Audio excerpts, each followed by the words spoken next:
Hi friends, మనం ఈ వీడియోలో నిరూపక భిన్నం రిప్రజెంటేటివ్ ఫ్రాక్షన్ అంటే ఏంటి, అసలు అది మనకు ఏ విధంగా ఉపయోగపడుతుంది అన్న దాని గురించి క్లియర్గా తెలుసుకుందాం. మనం భూమిపైన కొలతలు చేస్తాం కదా, ఆ చేసిన కొలతలను ఒక పేపర్ మీద కానీ పుస్తకంలో కానీ ఫ్లాట్ చేయడానికి మనం ఈ రిప్రజెంటేటివ్ ఫ్రాక్షన్ ఉపయోగిస్తాం. అంటే మనము భూమిపై ఉన్న కొలతలను స్కేల్ రూపంలోకి మార్చుకొని ఫ్లాట్ చేయడం జరుగుతుందన్నమాట.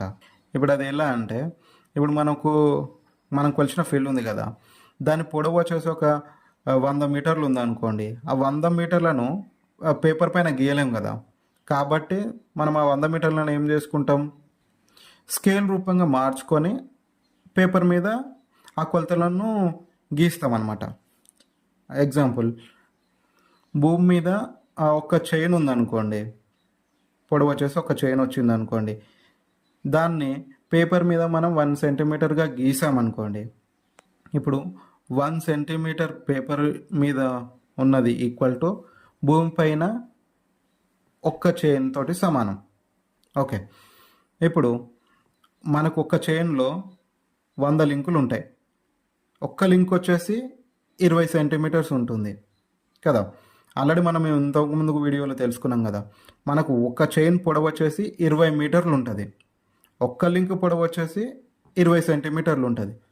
సో మనకు ఒక్క చైన్లో 100 లింకులు ఉంటాయి కదా, ఒక్క లింక్ వచ్చేసి 20 సెంటీమీటర్లు, 100 × 20 చేస్తే మనకు 2000.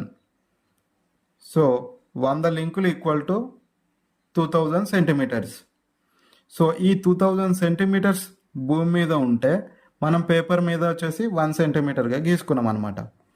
సో దీన్ని మనం ఏమనుకుంటాం, స్కేల్లో 1:2000 రిప్రజెంటేటివ్ ఫ్రాక్షన్ వచ్చేసి 1:2000లో మనం పేపర్ పైన గీసుకున్నాం అనమాట.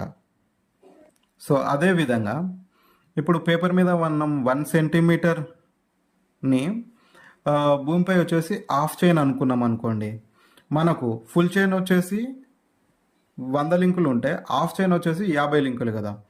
సో 50 × ఒక్క లింక్ వచ్చేసి 20 సెంటీమీటర్లు, 50 × 20 సెంటీమీటర్లు చేస్తే మనకు 1000 సెంటీమీటర్స్ వస్తుంది కదా.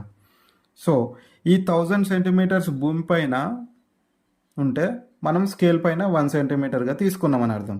దీని రిప్రజెంటేటివ్ ఫ్రాక్షన్ వచ్చేసి 1:1000. సో ఇలా భూమిపైన 1000 సెంటీమీటర్స్ ఉంటే